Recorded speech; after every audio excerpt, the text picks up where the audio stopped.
Hello patient, today I will be giving you oral hygiene instructions. The importance of me giving you oral hygiene instructions is to overall increase your oral health by me giving you tips and tricks on how to brush, floss, any other dental aids you might need, and maybe some diet suggestions. Overall, I would classify your oral health as good because you told me you brush twice a day, you floss once a day, every day, 7 days a week, and you also told me you use mouthwash, so that's very good. I started off by asking you a couple questions. This is the Canberra risk assessment form is going to determine whether you're on the low spectrum or you're on the high spectrum of getting caries. When I was exploring, I noticed generalized plaque and calculus, no visible cavitations. You did tell me that you had a cavity within the last 3 years. You don't have inadequate saliva flow. You don't have exposed roots. You did have deep pits slash fissures. I'm going to tell you how to fix that. No radiographic lesions, no white spot lesions. You did have appliances present. You have your maxillary and mandibular lingual permanent retainers. I'm going to tell you how to get in between those areas because it could be a little bit difficult. You didn't have Sjogren's syndrome. You don't use hyposalivary meds. You're not undergoing radiation therapy. When it comes to snacking, you told me that you did snack between 1 and 3 times a day. We want to limit that a little bit. You told me that you drink soda. You don't use any recreational drugs. You do drink fluoridated water. You use fluoridated toothpaste. You do have adequate saliva flow. You don't use fluoride mouth rinse.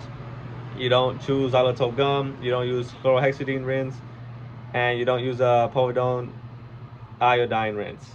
So overall, based off the answers you've given me, I've come to the conclusion that you are on the low side of getting caries, which is good. There's a prognosis of good. Onto the plaque index form. This is when I disclose all your teeth and then I counted all the spots to see what had plaque, and it turned out that you have 43.8% plaque, which means that you have 56.2% plaque free. It's good that you have more plaque free than plaque, but we definitely want to lower that 43% down a bit. So I'm going to teach you some good techniques how to brush and floss so that plaque score could be less by the next time I see you. Okay, patient, I'm going to ask you to show me how you brush, floss, and any other oral healthcare techniques you might use. And I'm going to see how I can improve those techniques so we can lower your plaque index score, like I said. So they would show me how they brush, floss, and everything. And then I would assess their oral structure, tissue contour, and all that. So looking at your oral structure, everything looks within normal limits. I did notice that you have some incisal wear on your mandibular and maxillary anteriors. I noticed your cusps a little worn out for the premolars and the molars. That might be due to your grinding at night, so we want to recommend a mouth guard for you. Onto the tissue contour, generally your gums are supposed to be pink. Yours were a little pinkish reddish due to some inflammation going on. That could be due to the plaque buildup slash calculus under the gum line. So we definitely want those to be very nice and pink. Um, Onto the type of embrasures, I did notice embrasures are basically little triangular spaces in between your teeth where food can easily get caught up in there and it can be hard to take out. I did notice some class 1 embrasure between your premolars and your canines on the mandibulary side. I definitely want to show you how to get in between those spaces so they won't get built up with food and everything.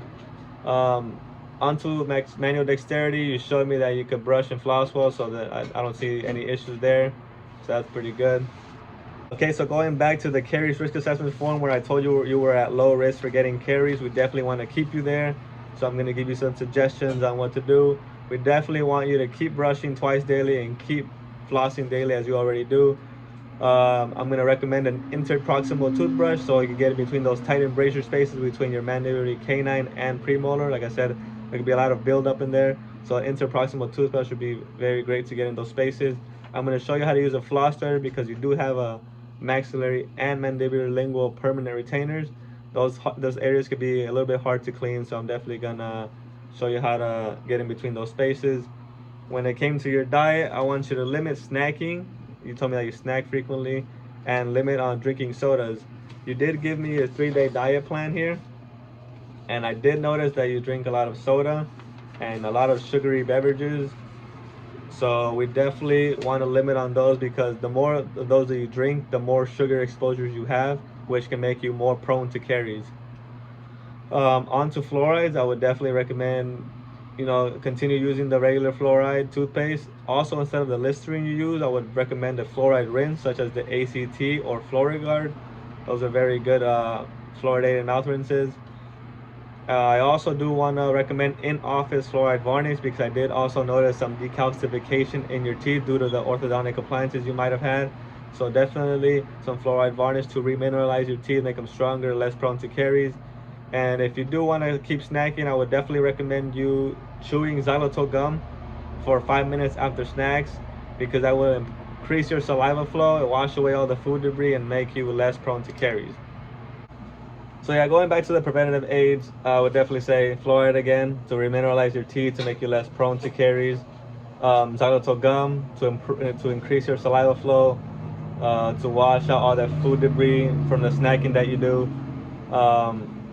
I also want to recommend sealants for the deep pits and fissures that you have, to prevent more tooth decay slash food getting stuck in those spaces, and also, like I said, causing more tooth decay and caries. So we definitely want to place some sealants there to cover up those deep pits and fissures. The radiographs, I would recommend that you get a set of bite wings every year, and maybe an FMX every 3 years or so. Also, since I'm going to be doing SRP, I would want you to come in every 3 months for periodontal maintenance. So yeah, like I said, the benefit of these oral hygiene instructions is to overall increase your overall health. We definitely don't want any disease to progress. We don't want to get you to the part where you have periodontitis, where you have clinical attachment loss, bone loss, and that could lead to tooth loss. So we definitely want to keep you where you're at now. You're on the low side of getting caries, and your overall health is pretty good. So I'm going to teach you some tips and tricks on how to brush and floss. I'm going to be doing that by using the tell, show, do approach. I'm going to tell you how it goes. I'm going to show you, and then I want you to do it for me, and then I'll just modify anything that I see that wrong, okay? So when it comes to brushing your teeth, I want you to use the modified bass technique. The difference between the bass and the modified bass is, in the bass you go in between, you go under the gum line, and you do that for every tooth. The modified bass, you do the same thing, but you brush down. When you're doing the top, you brush down, and for the bottom, you brush out. Let me show you. So this is the bass, where you're just getting under the gum line at a 45-degree angle. And then the modified bass is where you get under the gum line at a 45-degree angle and brush down. 45 down, 45 down, 45 down. When it comes to the mandible, you go 45, 45 up, 45 up, 45 up. And you do that for everything.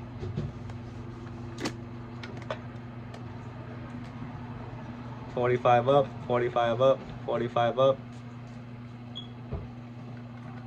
45 up, 45 up, 45 up."